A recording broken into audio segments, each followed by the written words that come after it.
donc Sylvain Junique et Sarah Véricel à venir me rejoindre sur la scène pour donc nous faire une présentation sur la réhabilitation de logements sociaux BBC et BPOS, juste vraiment très régional, là, juste à Villeurbanne, donc pas très loin d'ici. Vous avez tout ce qu'il faut, donc je vous laisse à votre présentation et vous présenter. Merci. Je ne sais pas où est le micro. Oui, bonjour. Donc bonjour, Sylvaine Junique, bureau d'études Tribu. On vient vous présenter aujourd'hui l'opération de Pranar, qui est une opération qui est pour le bailleur social EMH, et sur laquelle nous, on est intervenu en tant que bureau d'études développement durable sur l'aspect programmation, assistance à maîtrise d'ouvrage. Bonjour, je suis Sarah Véricel et j'ai été architecte en charge de l'opération pour Techné Architecte et Urbaniste. Donc l'objet de l'opération Pranar, c'est une opération qui se voulait un petit peu exemplaire. Je vais peut-être d'abord vous présenter. Voilà, donc Pranar, c'est une opération qui se situe au Buers à Villeurbanne. Donc on est le long du périphérique pour les Lyonnais qui connaissent en entrée côté Villeurbanne, à proximité du quartier du nouveau quartier des Terrains des Sœurs. C'est un quartier donc très social avec des locataires qui sont plutôt attachés à leur quartier. Je vais vous montrer après comment ça se présente. Et il y avait une nécessité de renouvellement urbain sur cette partie. Donc voilà. La grande barre qui est ici, elle est très visible depuis le périphérique nord pour ceux qui connaissent. Et donc tout ce quartier-là, c'est du patrimoine qui appartient à EMH, avec ces barres qui viennent en perpendiculaire. Cette zone-là, elle est assez arborée et elle est contre le périphérique, donc avec une problématique un peu particulière. Et ça nécessitait une réhabilitation thermique globale, mais c'est un quartier qui vit quand même plutôt bien pour cette partie arrière.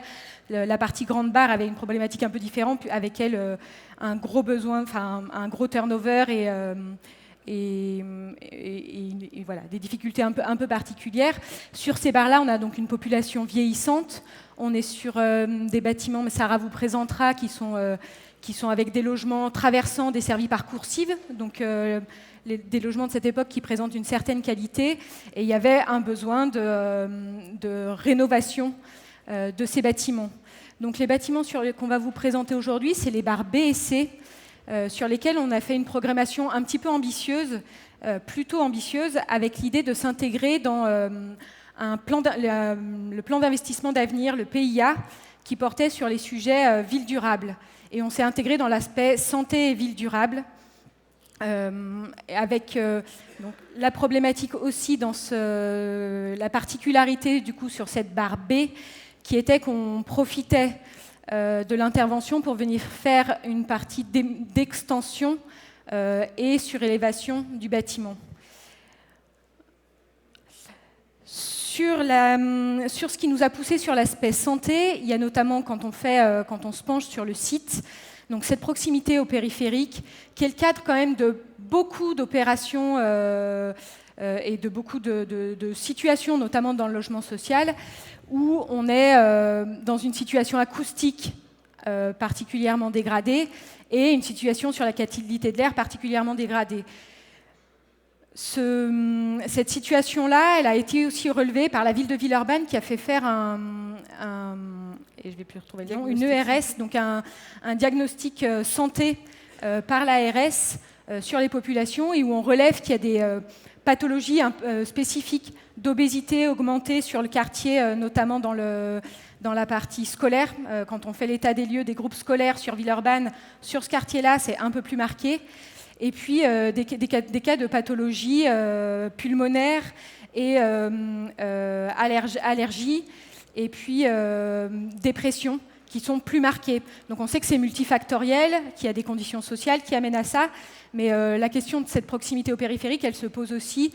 Et du coup, c'est dans ce cadre-là qu'on a fait appel au PIA en se disant, sur cette opération-là, il faut être ambitieux énergétiquement pour être en avance sur les attendus. Il s'est posé la question du bas carbone à l'époque, où on verra qu'au fur et à mesure, on a dû lâcher un petit peu des sujets. Il y a un sujet santé, comment on aborde la santé dans ces bâtiments qui sont directement en prise avec des sources de pollution particulièrement importantes. Et ça a particulièrement intéressé le PIA parce que c'est effectivement un cas qui est fréquent. Et donc savoir quelles sont les solutions qu'on peut y apporter et quelles sont les solutions éventuellement duplicables. Et puis la question de l'extension, surélévation, rénovation, où on s'est posé la question de se dire c'est quoi une performance thermique globale sur ce bâtiment, puisqu'on a une partie qu'on va rénover thermiquement, une partie où on va faire une extension dont on attend qu'elle soit plutôt performante, une partie même sur laquelle on surélève par rapport au bâtiment. Donc ça a été un sujet aussi qu'on intégrait dans ces enjeux PIA. Alors sur ce bâtiment existant, on voit que ces bâtiments datent de 1963 et n'avaient pas eu de rénovation globale depuis cette date-là. Pour autant, ils présentent une certaine qualité de conception puisqu'ils sont traversants. Après, il fallait aussi les remettre au niveau de confort, de normes qui sont celles qu'on essaie d'adopter aujourd'hui. C'est une majorité de T4 et de T2. Il y a quand même des T3 aussi. Et on a cette desserte parcoursive. Il y a une autre chose qui est caractéristique, c'est qu'on est en ventilation naturelle par conduit Chinte. Et très, très clairement, quand on rentre dans les logements, on s'aperçoit que l'humidité était un problème.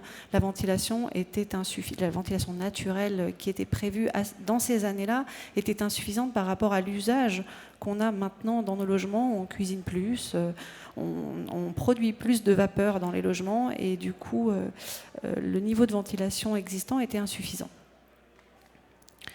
Voilà, je vais reprendre. Donc peut-être pour revenir sur la partie bâtiment démonstrateur, ce qui a été évoqué avec le PIA, donc il y a eu tout un travail fait pour se dire à l'époque d'essayer de trouver une notion de BPOS globale, mais l'opération elle date déjà donc la programmation ça doit être 2015 peut-être, je ne sais plus, 16.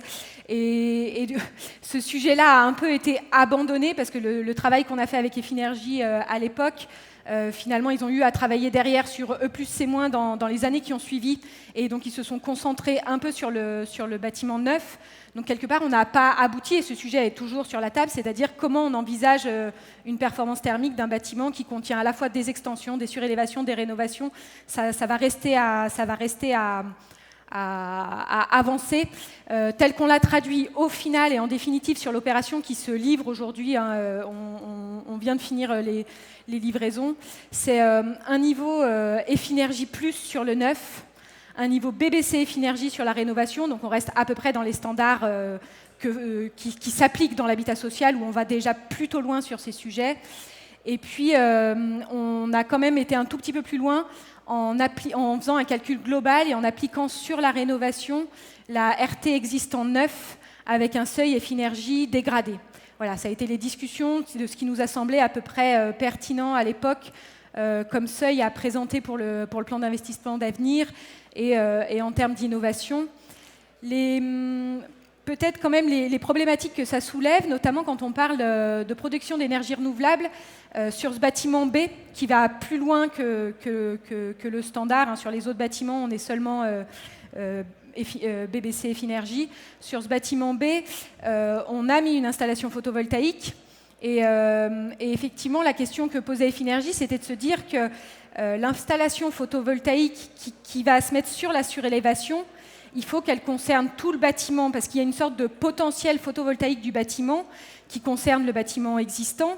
Et il ne faudrait pas que l'installation qu'on met sur le neuf, d'un point de vue calcul, purement calculatoire, si on le retire que au bâtiment neuf, quelque part l'existant, lui, ne peut pas venir s'améliorer thermiquement par ses kilowattheures gagnés pour atteindre un niveau BPOS, notamment ça va être l'étape d'après, quand on va vouloir être sur du BPOS. Donc, la traduction que nous a fait Efinergie, c'était de dire on doit ça doit pouvoir profiter dans le calcul à l'aplomb des logements. Donc ça pose encore cette question de quel calcul on utilise, comment on se fait. Si on est dans un cas de surélévation, c'est un peu particulier. Et donc c'est cette notion de droit au soleil pour les logements. En définitive, ce qui se passe sur l'opération, c'est qu'on a bien globalisé cette production photovoltaïque et l'idée, c'est qu'elle soit déduite des charges pour tous les locataires de ce bâtiment.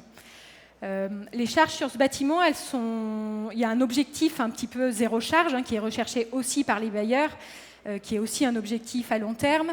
Et donc, ce bâtiment-là, qui a une performance un peu différente des autres bâtiments, il a cette production photovoltaïque qui vient en déduction de ses charges, mais ça vient aussi en compensation d'une installation double flux qui a été mise en œuvre sur toute cette opération.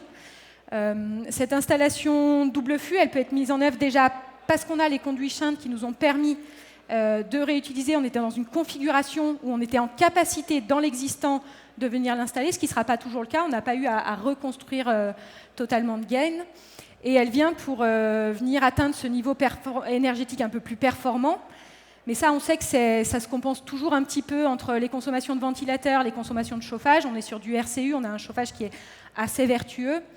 Mais elle vient surtout pour la troisième problématique du site, qui était de se dire qu'est-ce qu'on propose en termes d'amélioration de qualité d'air sur le bâtiment. Et c'est là où on a eu besoin des subventions du PIA. Ça a été pour tester cette question de la ventilation double flux qui nous permet une filtration en entrée d'air. On a un double système de filtration que je vous expliquerai après. Et du coup, le bureau d'études OTI-CITF qui a travaillé sur la conception, on a fait un peu avec une bibliographie dans le cadre du PIA pour essayer de voir quelles étaient les solutions qu'on était en capacité de proposer pour améliorer de la qualité d'air de logement soumis à une pollution extérieure. Parce que la pollution intérieure, on sait, il faut qu'on renouvelle l'air, et on renouvelle plutôt peu aujourd'hui. Donc, on maintient les débits de renouvellement d'air, ça, c'est important.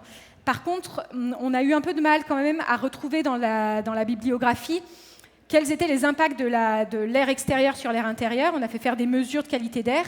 On voit nettement les impacts de pollution extérieure. Quand il y a des pics de pollution extérieure, on retrouve ces pics de pollution à l'intérieur. Et après, quel est l'impact du système de ventilation choisi sur ce transfert des polluants extérieurs vers l'intérieur? Il y a les études théoriques, on connaît les systèmes de filtration, on sait leur capacité à filtrer.